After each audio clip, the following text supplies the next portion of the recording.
નમસ્કાર વિદ્યાર્થી મિત્રો, બાર સાયન્સમાં ભૌતિક વિજ્ઞાનમાં ચેપ્ટર નંબર 3 આપણે ભણી રહ્યા છીએ, પ્રવાહ વિદ્યુત. ચાલો, એનો આજે સેશન નંબર 2 છે, સુવાહકોમાં વિદ્યુત પ્રવાહો. આપણે આજ એક ટોપિકની ચર્ચા કરવાની છે કે સુવાહકમાં વિદ્યુત પ્રવાહ કઈ રીતે વહન પામે. બરાબર.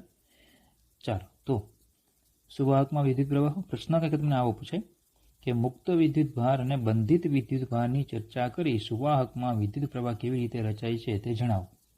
મુક્ત અને બંધિત વિદ્યુત ભારો શું છે એની ચર્ચા કરવાની છે, અને સુવાહકમાં વિદ્યુત પ્રવાહ કેવી રીતે રચાય, બરાબર, એની પણ આપણે ચર્ચા કરવાની છે. સુવાહકો એટલે ધાતુ પદાર્થોમાં.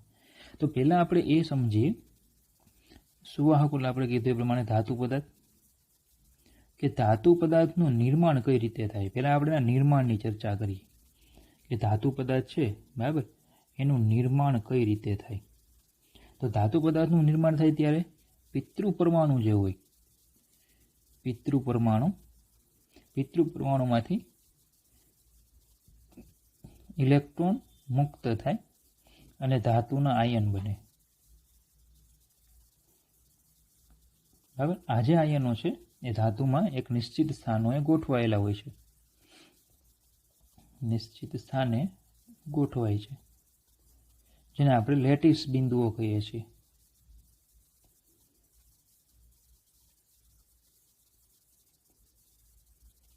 ને શું કહેવાય? લેટિસ બિંદુઓ. બરાબર.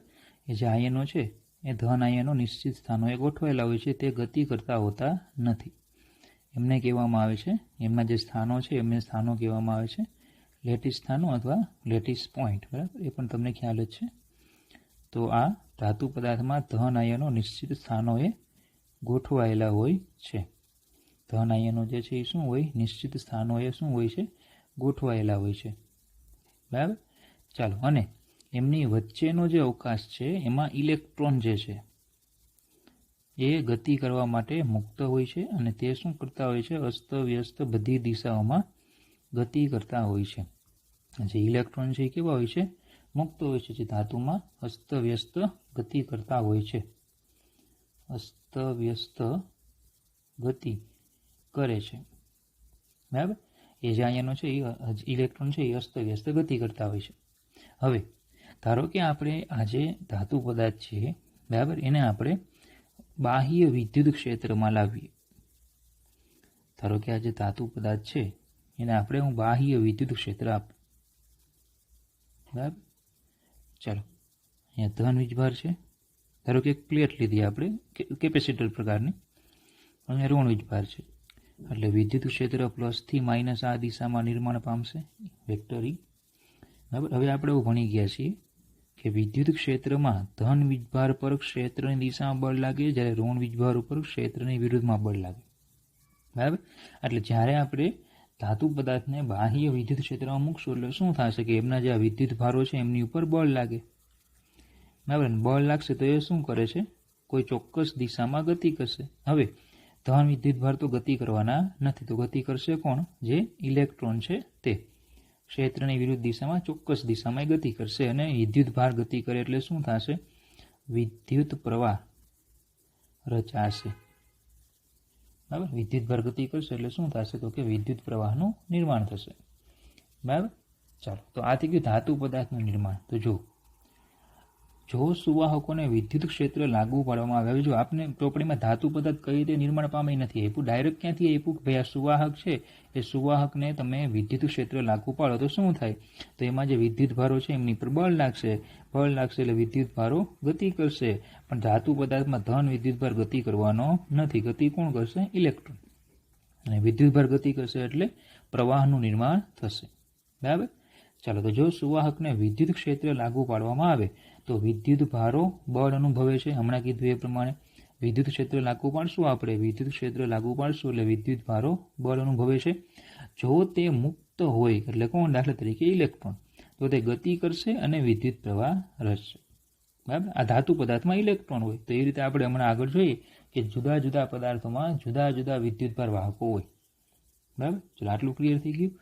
કુદરતમાં આવા મુક્ત વિદ્યુત ભારો ખરેખર વાતાવરણના આઇનોસ્ફિયરથી ઓળખાતા ઉપલા સ્તરમાં અસ્તિત્વ ધરાવે છે. તમને કીધેલું આઇનોસ્ફિયર. આઇનોસ્ફિયર એટલે શું? તો કે આયનોનું બનેલું સ્તર. આયનોનું બનેલું સ્તર. આયનોસ્ફિયર એટલે આયનોનું બનેલું સ્તર, બરાબર. વાતાવરણનું આપણું સૌથી ઉપરનું સ્તર એને આયનોસ્ફિયર કહેવામાં આવે, જેમાં આયનો રહેલા છે. એમાં ખરેખર શું થાય છે કે જે આપણે આગળ ભણી ગયા કે ધન અને ઋણ વીજભારો જે છે, બરાબર, એને વિદ્યુત ક્ષેત્ર લગાડો એટલે ધન અને ઋણ એમના કેન્દ્રો શું પડે, છૂટા પડે, બરાબર. તો સૂર્યપ્રકાશ જે છે તે બીજા બધા વિકિરણો છે એને કારણે શું થાય છે, ધન અને ઋણ વીજભારો કમ્પ્લીટલી છૂટા પડી જાય છે. એટલે શું થઈ જાય, એનું આયનીકરણ થઈ જાય. શું થઈ જાય, આયનીકરણ. અને આ જે આયનીકરણ થાય એમાં ધન ઋણ વિદ્યુતભારો વાતાવરણના ઉપરના સ્તરમાં જળવાઈ રહે. ધન અને ઋણ વિદ્યુતભારો જે છે એ વાતાવરણના ઉપરના સ્તરમાં જળવાઈ રહે. એ જે સ્તર છે એને કહેવામાં આવે આયનોસ્ફિયર, બરાબર. તો કુદરતમાં આવા મુક્ત વિદ્યુતભારો ક્યાંથી મળશે, કુદરતમાં આવા મુક્ત વિદ્યુતભારો એ આયનોસ્ફિયરમાંથી મળે, બરાબર. હવે અણુ કે પરમાણુઓ હોય, ધારો કે અણુ કે પરમાણુ છે, તો એમાં ઋણ વિદ્યુત ભારિત ઇલેક્ટ્રોન અને ધન વિદ્યુત ભારિત ન્યુક્લિયસો એકબીજા સાથે જકડાયેલા હોય છે. એ આપણે ખ્યાલ જ છે. ઋણ વિદ્યુત ભારિત કોણ હોય છે, ઇલેક્ટ્રોન, અને ધન વિદ્યુત ભારિત હોય છે ન્યુક્લિયસ, જે એકબીજા સાથે કેવા હોય, જકડાયેલા હોય છે, અને તેથી તેઓ ગતિ કરવા મુક્ત હોતા નથી, બરાબર. અણુ કે પરમાણુ, ખાલી અણુ કે પરમાણુની આપણે વાત કરીએ તો અણુ કે પરમાણુ હોય, બરાબર, તો એમાં ન્યુક્લિયસ છે એનો વીજભાર ધન છે, ઇલેક્ટ્રોન છે એનો વીજભાર ઋણ છે. એ બંને કેવા હોય, સ્ટ્રોંગ ન્યુક્લિયર બળ. કયું બળ, સ્ટ્રોંગ ન્યુક્લિયર બળથી કેવા હોય છે, જકડાયેલા હોય છે, અને પરિણામે તે મુક્ત હોતા નથી. એટલે આ જે ઇલેક્ટ્રોન છે એ મુક્ત નથી. અણુ કે પરમાણુમાં આવો ઇલેક્ટ્રોન એ મુક્ત નથી, બરાબર. હવે પણ જો સ્થૂળ પદાર્થ લઈએ તો એ ઘણા અણુઓનો બનેલો હોય. દાખલા તરીકે 1 ગ્રામ પાણી લગભગ 10^22 અણુઓ ધરાવે, બરાબર. 1 ગ્રામ પાણી હોય તો એમાં 10^22 અણુ હોય. કઈ રીતે ગણતરી થાય તો કે સમજો. પહેલાં તો પાણી છે એનો પરમાણુ ભાર તો તમને આવડે જ, 18 ગ્રામ. પાણી એટલે H2O, એ તમને ખબર જ છે. 2H + O એટલે થઈ જશે 21 + 16, એટલે એનો પરમાણુ ભાર થઈ જાય, અથવા સોરી અણુ ભાર થઈ જશે 18 ગ્રામ. હવે આપને ખ્યાલ છે કે એમો દળ હોય તો એમાં એને પરમાણુ હોય, બરાબર. તો સ્મોલ એમ દળમાં પરમાણુની સંખ્યા કેટલી, અને એન કહી દઉં તો n બરાબર mNa/mo. તો n બરાબર, ચલો m કેટલું, તો કે 1 ગ્રામ છે, એને 6.022 × 10^23 mo છે 18 ગ્રામ, એટલે n આપણને મળશે, બરાબર, 0.3345 × 10^23. તો n = 3.345 × 10^22 અને એપ્રોક્સિમેટલી = 10^22 આપણે લખી શકીએ. તો આ રીતે ગણતરી થાય. તો 1 ગ્રામ પાણીમાં લગભગ કેટલા, 10^22 અણુઓ હોય. હવે જો શું વાત થાય છે આપણે કે ભાઈ અણુ કે પરમાણુ હોય એમાં ન્યુક્લિયસો અને ઇલેક્ટ્રોન કેવા હોય, ન્યુક્લિયસ સાથે જકડાયેલા હોય.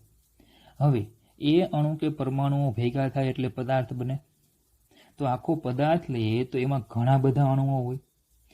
આ અણુઓ એકબીજા સાથે એટલા ગાઢ રીતે જકડાયેલા હોય છે કે ઇલેક્ટ્રોન વ્યક્તિગત ન્યુક્લિયસો સાથે જકડાયેલા હોતા નથી. જોજો, પદાર્થમાં આપણે આવા ઘણા બધા અણુઓ લઈએ, આખો પદાર્થ છે એમાં આવા આપણે કીધું એ પ્રમાણે 10^22 અણુઓ, આપણે ધારો કે 1 ગ્રામમાં 10^22 અણુઓ લઈએ છીએ, તો આ અણુઓ એકબીજા સાથે એટલા ગાઢ રીતે જકડાયેલા હોય, એકબીજા સાથે એટલા ગાઢ રીતે જકડાયેલા હોય છે કે એમાંનો જે ઇલેક્ટ્રોન હોય એ વ્યક્તિગત ન્યુક્લિયસો સાથે જકડાયેલા હોતા નથી. એનો જે ઇલેક્ટ્રોન હોય ને, એ આ ઇલેક્ટ્રોન છે એ વ્યક્તિગત ન્યુક્લિયસ સાથે જકડાયેલો હોતો નથી, બરાબર. ફરીથી શું છે, જો તમારે મુક્ત વિદ્યુતભાર જોતા હોય તો એ ક્યાં મળશે, આયનોસ્ફિયરમાં મળશે. હવે આયનોસ્ફિયરમાંથી આપણે લેવા નથી જવાના, તો અણુ કે પરમાણુઓ આપણે જોઈએ, કારણ કે એમાં વિદ્યુતભારો છે, ન્યુક્લિયસ છે, ધન વિદ્યુતભાર છે, ઇલેક્ટ્રોન છે, ઋણ વિદ્યુતભાર છે. તો પણ અણુ કે પરમાણુ, ખાલી એક અણુ કે પરમાણુ લઉં તો શું થાય, ઋણ વિદ્યુતભારિત ઇલેક્ટ્રોન અને ધન વિદ્યુતભારિત ન્યુક્લિયસો એકબીજા સાથે કેવા હોય, જકડાયેલા હોય, અને પરિણામે તેઓ ગતિ કરતા નથી, આપને મુક્ત મળે નહીં. બરાબર. તો પછી આપણે શું કર્યું, પદાર્થ લીધો, તેમાં ઘણા બધા અણુઓ હતા. આ સંખ્યા વધારે હોવાના કારણે એક અણુ એના બાજુના પડોશી અણુ સાથે વધારે પ્રબળતાથી જકડાયેલો હોય છે, જ્યારે જેનો પોતાનો ઇલેક્ટ્રોન છે એ વ્યક્તિગત ન્યુક્લિયસો સાથે જકડાયેલા હોતા નથી. એટલે ઇલેક્ટ્રોન ઉપર કેવા હોય છે, ઓછું બળ લાગે છે. ઇલેક્ટ્રોન જે છે એ વ્યક્તિગત ન્યુક્લિયસો સાથે જકડાયેલા હોતા નથી. માફ કરજો, અહીંયા મારી ભૂલ થઈ ગઈ. સ્ટ્રોંગ ન્યુક્લિયર બળ નહીં પણ વિદ્યુત બળ. કેવું બળ? વિદ્યુત બળ. ઇલેક્ટ્રોન અને ન્યુક્લિયસ વચ્ચે લાગતું એ બળ કયું? વિદ્યુત બળ. જ્યારે આમાં પ્રોટોન વચ્ચે લાગતું બળ સ્ટ્રોંગ ન્યુક્લિયર બળ. બરાબર. તો સ્ટ્રોંગ ન્યુક્લિયર બળ કરતાં વિદ્યુત બળ કેવું છે? ઘણું નબળું છે. અને પરિણામે એક ઇલેક્ટ્રોન કેવો છે કે ભાઈ એક વ્યક્તિગત ન્યુક્લિયસ સાથે જકડાયેલો હોતો નથી. હવે એને પરિણામે શું થાય?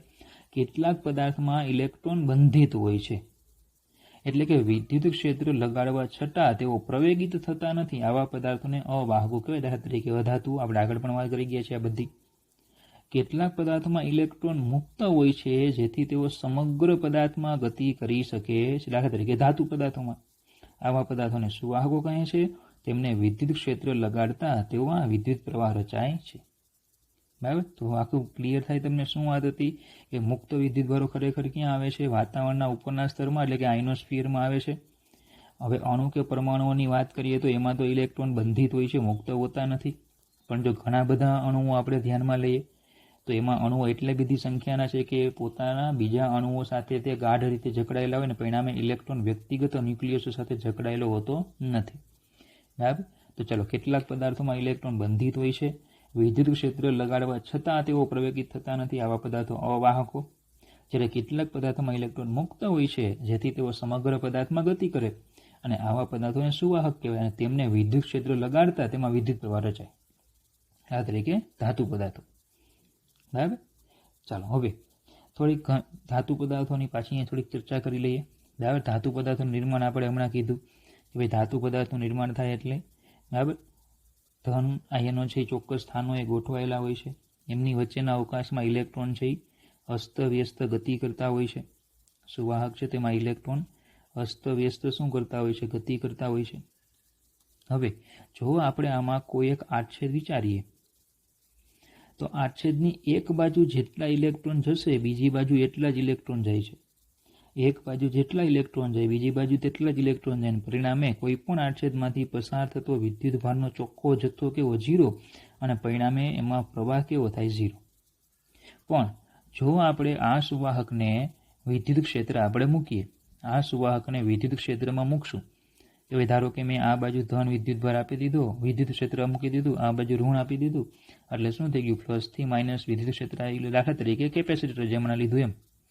આ રીતે જે કેપેસિટરની બે પ્લેટો હતી એમની વચ્ચે આપણે બરાબર સુવાહકને મૂકી દઈએ, પ્લસથી માઇનસ વિદ્યુત ક્ષેત્ર આવી જાય. તો હવે શું થશે? વિદ્યુત ક્ષેત્રને કારણે જે ઇલેક્ટ્રોનમાં હતા, જે અસ્તવ્યસ્ત ગતિ કરતા હતા, એની પર એક ચોક્કસ દિશામાં બળ લાગશે, અને ઇલેક્ટ્રોન શું કરશે? એક ચોક્કસ દિશામાં ગતિ કરશે. અને પરિણામે હવે કોઈ પણ આડછેદ તમે લો તો એ આડછેદમાંથી કોઈ ચોક્કસ દિશામાં જતા ઇલેક્ટ્રોનની સંખ્યા કેવી હશે? નિશ્ચિત આવશે. બરાબર. અને પરિણામે આડછેદમાંથી પસાર થતો વિદ્યુતભારનો ચોખ્ખો જથ્થો 0 થશે નહીં, અને પરિણામે શું થશે?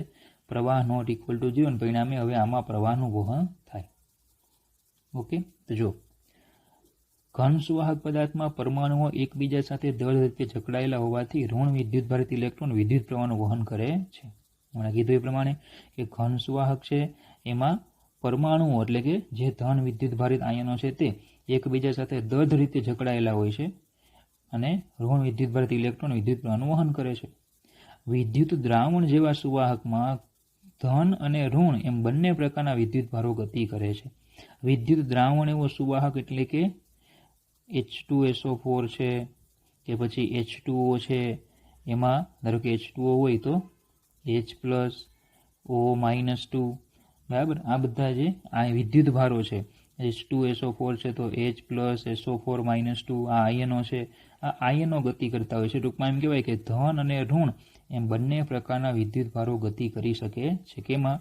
ઇલેક્ટ્રોલાઇટ વિદ્યુત દ્રાવણ હોય તો. અને ધન સુવાહક હોય તો એમાં ધન વિદ્યુતભાર ગતિ કરતો નથી, એમાં માત્ર ને માત્ર કોણ ગતિ કરે? ઋણ વિદ્યુતભારિત ઇલેક્ટ્રોન. બરાબર. તો આ રીતે તમારે આખો પ્રશ્ન સમજાવવાનો છે ધાતુ પદાર્થનો, કે મુક્ત વિદ્યુતભાર અને બંધિત વિદ્યુતભારની ચર્ચા કરી સુવાહકમાં વિદ્યુત પ્રવાહ કેવી રીતે રચાય છે તે જણાવો. બરાબર.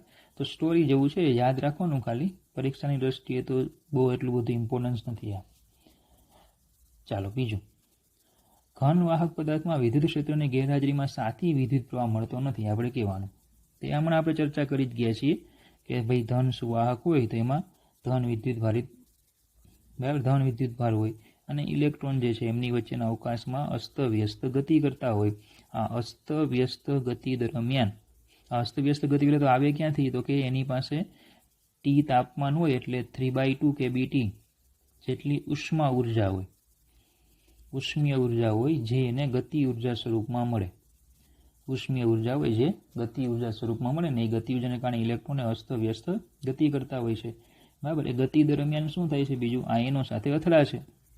બરાબર. ઇલેક્ટ્રોન ગતિ દરમિયાન શું કરે છે? ઇલેક્ટ્રોન ગતિ કરે, ગતિ દરમિયાન તે આયન જે છે ધન આયનો સાથે અથડાય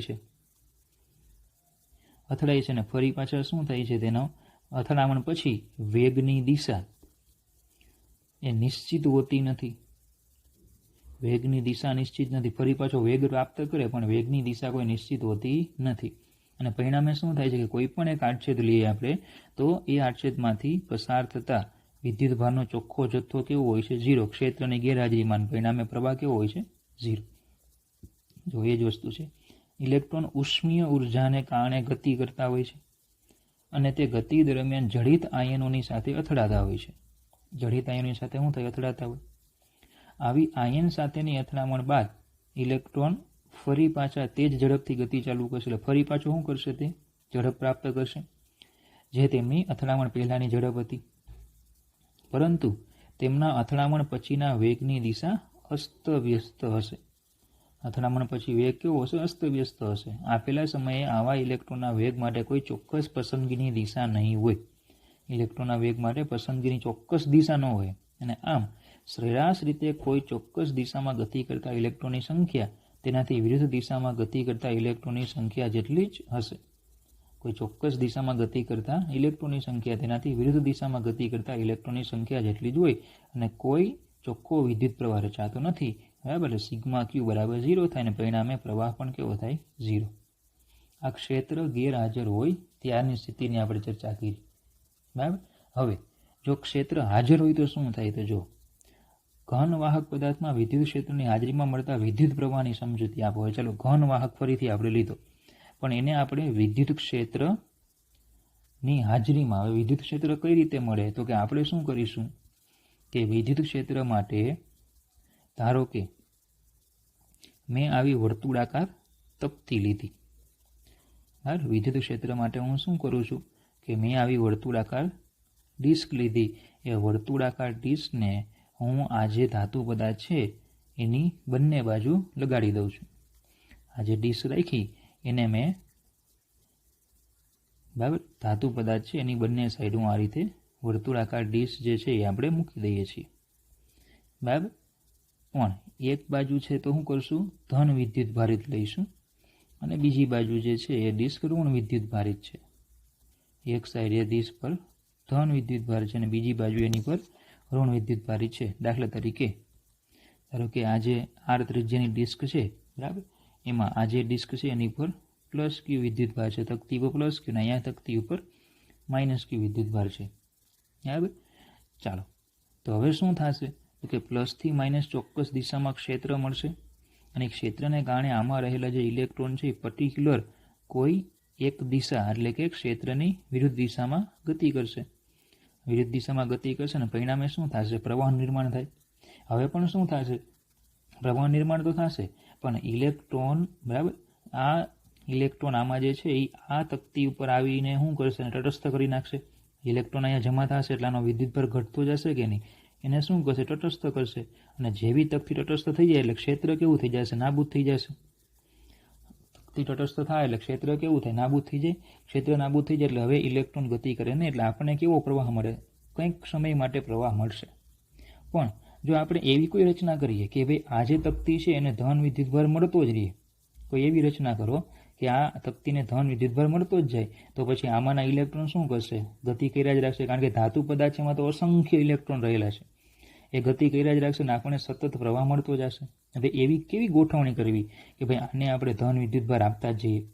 તો એના માટે આપણે શું કરવું પડે? તો કે આ જે તકતી છે એટલે કે આ સુવાહક છે એને બેટરી સાથે જોઈન્ટ કરવી પડે. જો આને બેટરી સાથે જોઈન્ટ કરી દઈએ તો આ પોઝિટિવ, આ નેગેટિવ, આ પોઝિટિવ છે એટલે આનો વિદ્યુતભાર અહીંયા કેવો થાય પ્લસ, નેગેટિવ છે એટલે આનો વિદ્યુતભાર કેવો થાય માઇનસ, અને ક્ષેત્ર પરમેનન્ટ થઈ જાય. બરાબર. અને પરિણામે આપણને શું મળશે? સતત વિદ્યુત પ્રવાહ મળતો જશે. બરાબર. તો જે ક્ષણિક નહીં હોય. હવે જો ધારો કે સુવાહક R ત્રિજ્યાના નળાકાર આકારનો છે. સુવાહક નળાકાર આકારનો લીધો. ધારો કે બે સમાન ત્રિજ્યા ધરાવતી પાતળી વર્તુળાકાર અવાહક તકતીઓ કે જેમાં એક તકતી પર +Q વિદ્યુતભાર અને બીજી તકતી પર -Q વિદ્યુતભાર વિતરિત થયેલો છે.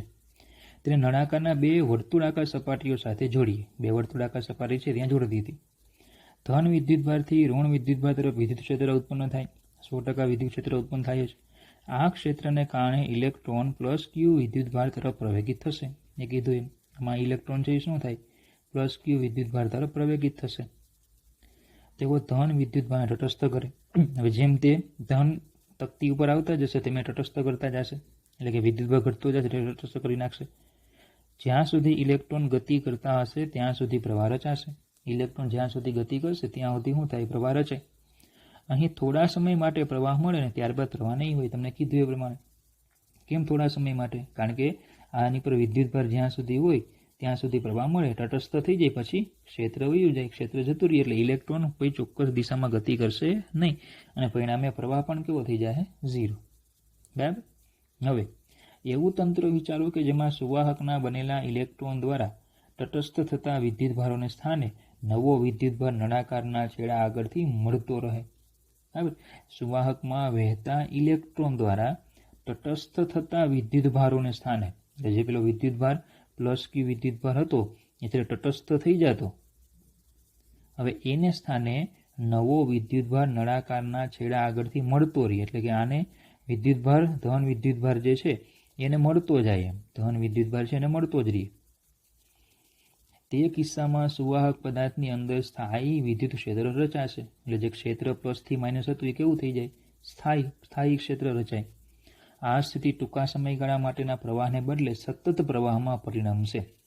બરાબર. જે પેલો ક્ષણ પૂરતો પ્રવાહ મળતો એની જગ્યાએ કેવો પ્રવાહ મળશે આપણને? હવે સતત. એવી કાર્યપ્રણાલી કે જે સ્થિત વિદ્યુત ક્ષેત્ર જાળવી રાખે તે વિદ્યુત કોષો અને બેટરી છે. તો એવી કાર્યપ્રણાલી, આવું કાર્ય કોણ કરે? કે જે સ્થિત વિદ્યુત ક્ષેત્ર જાળવી રાખે એ છે વિદ્યુત કોષો. બરાબર. અથવા તો એને બીજું કહેવામાં આવે છે બેટરી. બરાબર. તો પ્રશ્ન આપણે આવા બે ભાગમાં તમને પૂછાય.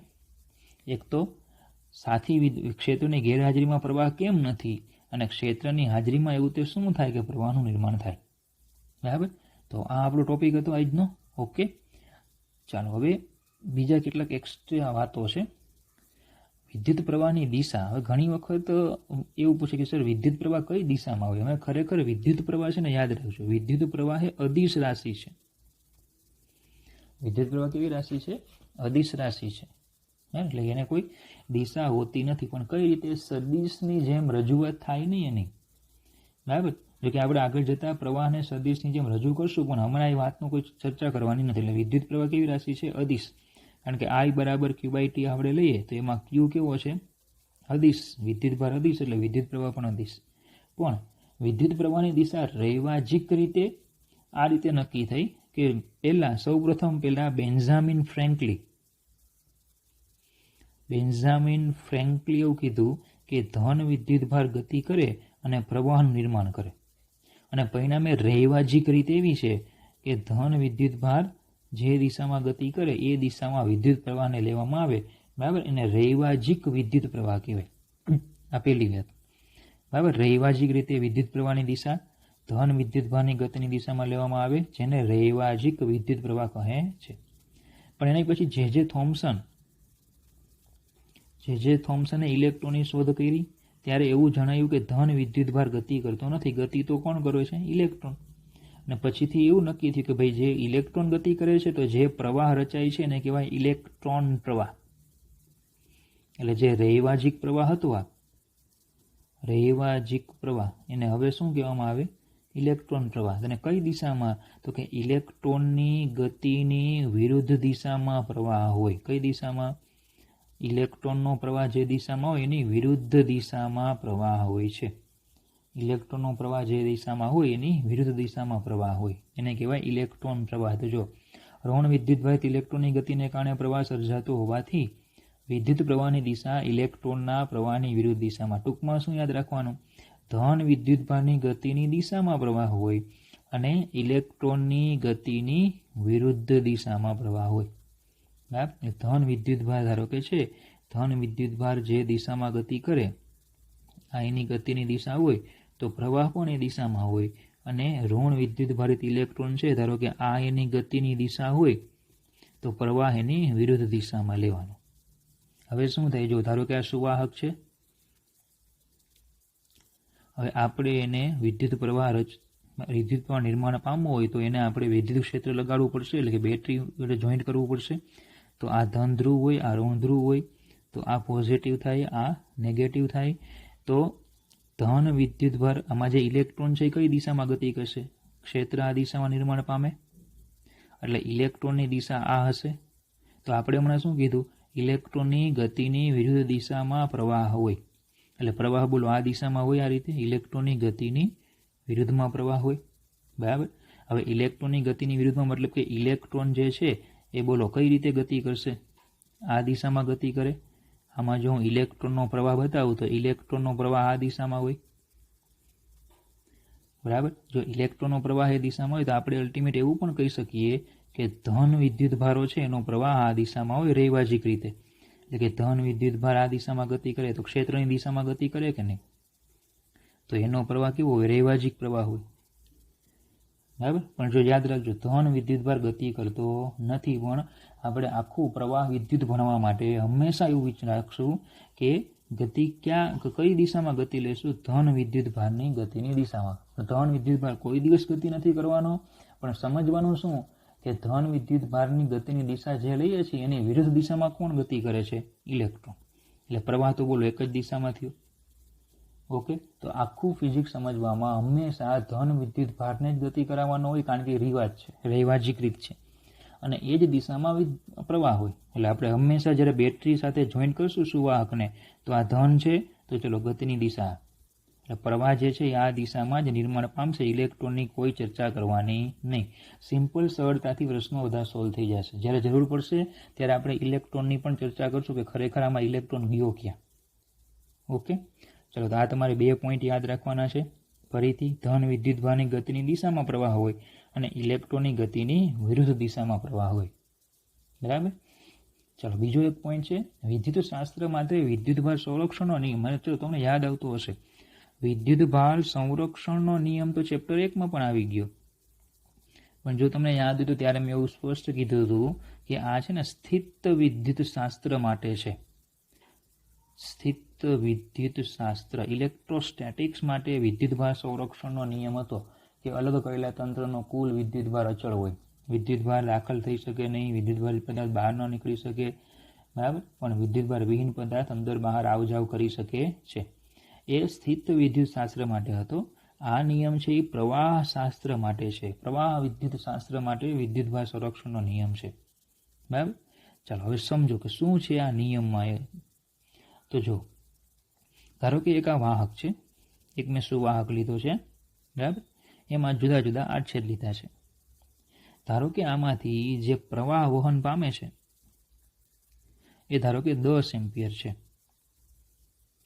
હવે સમજો 10 એમ્પિયર, એમ્પિયર એટલે કુલમ પર સેકન્ડ, તો એનો મતલબ કે 1 સેકન્ડમાં 10 કુલમ વિદ્યુતભાર પસાર થાય. તો હવે આ વિદ્યુતભાર કેટલો છે મારે જાણવું હોય તો ક્યાંથી ગણતરી થાય? ઇલેક્ટ્રોસ્કોપ યાદ હશે તમને, સાયન્સ ઇન્સ્ટ્રુમેન્ટ. ઇલેક્ટ્રોસ્કોપે આપણે વિદ્યુતભાર કેટલો છે માપી આપે. બરાબર?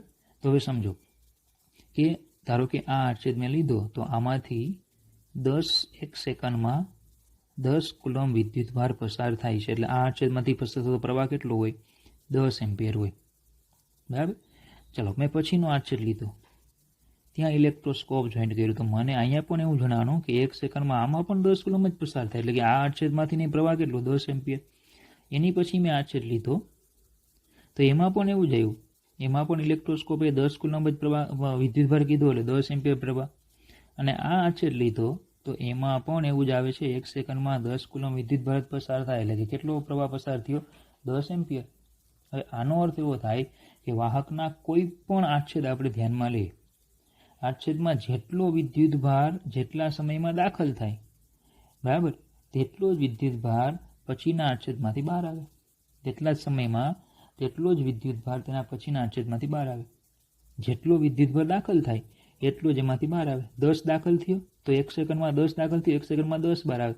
2 સેકન્ડમાં 20 દાખલ થયો તો 2 સેકન્ડમાં 20 બહાર આવે. હવે તો એમ કહેવાય કે વાહકનું કોઈ પણ બિંદુ લઈએ આપણે, આ વાહક છે એનું કોઈ પણ બિંદુ લો, કોઈ પણ બિંદુ પાસે વિદ્યુત ભાર સંગ્રહ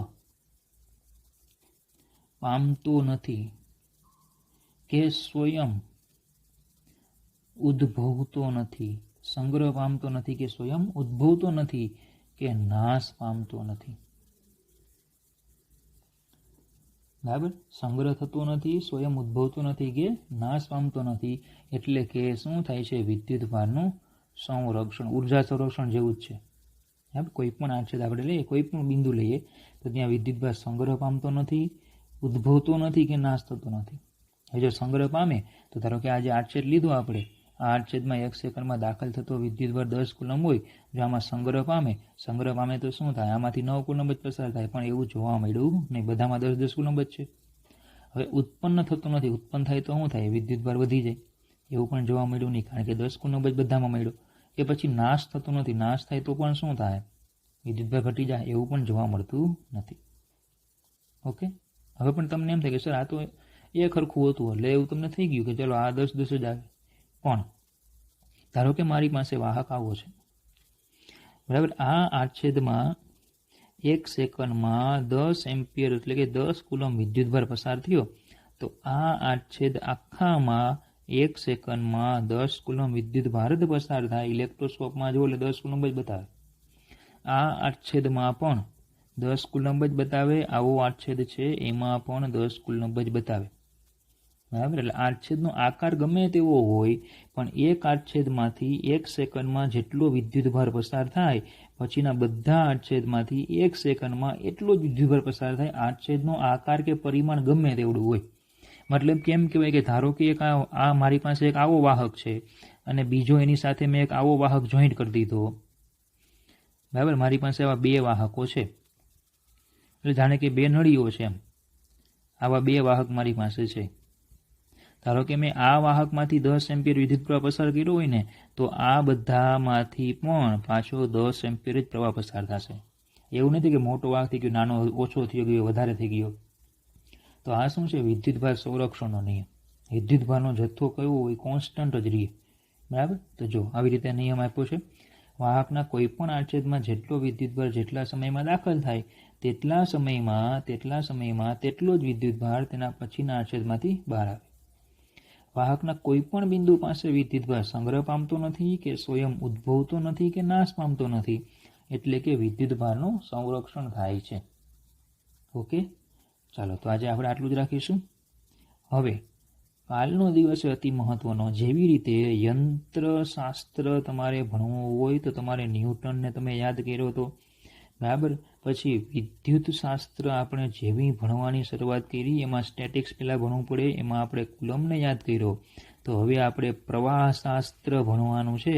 તો એ પ્રવાહશાસ્ત્રમાં સૌથી અગત્યનો પહેલો નિયમ જ એક વૈજ્ઞાનિકે આપ્યો છે, અને એ સૌથી બેઝિક નિયમ છે ઓહમનો નિયમ. ખરેખર બેઝિક છે, પણ એમાં ઘણી બધી બાબતો આવડી લે છે. બરાબર, એટલે સૌથી બેઝિક નિયમ કાલે આપણે ભણશું. અને સેમ જ રીતે ચુંબકીય શાસ્ત્ર જ્યારે ભણશું એટલે આપને નિયમ આવશે બાયો સાવરનો નિયમ. એમ કહ્યું તો ચાલે, બાયો અને સાવરનો નિયમ. કેટલી બાયો એવું નહીં પૂછવાનું, બાયો નામ છે અને સાવર 2 વૈજ્ઞાનિકો છે. ઓકે, તો આપણે કાલનો સેશન આખો, બરાબર, એમ ઓહમના નિયમ પર આધારિત આખો કાલનો સેશન રહેલો છે. અને સૌથી મહત્વનો છે કાલનો સેશન, MCQ માટે, દાખલા માટે સૌથી મહત્વનો. એટલે ચેપ્ટર 3 ની ખરેખર શરૂઆત આપણે કાલથી શરૂ થાય. ઓકે, ચાલો તો આ વિદ્યુતભાર સંરક્ષણનો નિયમ તમારે યાદ રાખવાનો, એક કન્સેપ્ટ યાદ રાખવાનો. યાદ રાખો કરીને જ આપેલું છે તમને એ પણ. અને પ્રવાહ કઈ દિશામાં લેવાનો એ પણ તમને આખું સમજાયું. એ કન્સેપ્ટ યાદ રાખવાનો. ઓકે, ચલો, thank you.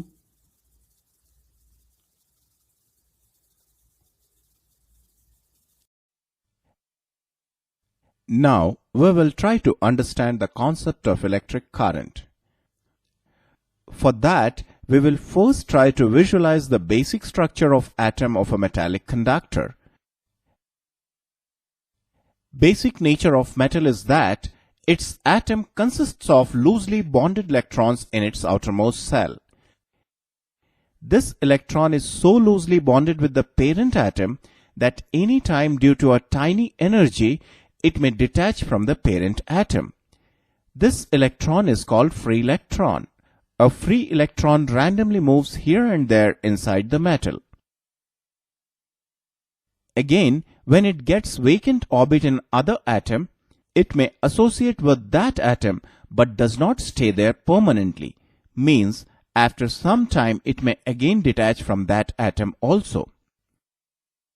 In this way, free electron is detached from atom, and after moving randomly inside the metal body, it associates with another atom and again is detached from there. A metal has plenty of these free electrons inside it even at room temperature. Now, if this metal conductor is connected across a voltage source, these free electrons come under an electric field and an electric force acts on them. As the electrons are electronegative, they will be accelerated towards the positive end of the conductor. As a result, these free electrons drift towards the positive end of the metal conductor. As these electrons have negative electrical charge, there is a flow of negative charge towards the positive end of the metal conductor. The flow of negative charge from negative to positive terminal of the conductor can be alternatively assumed as flow of positive charge from positive to negative terminal of the conductor.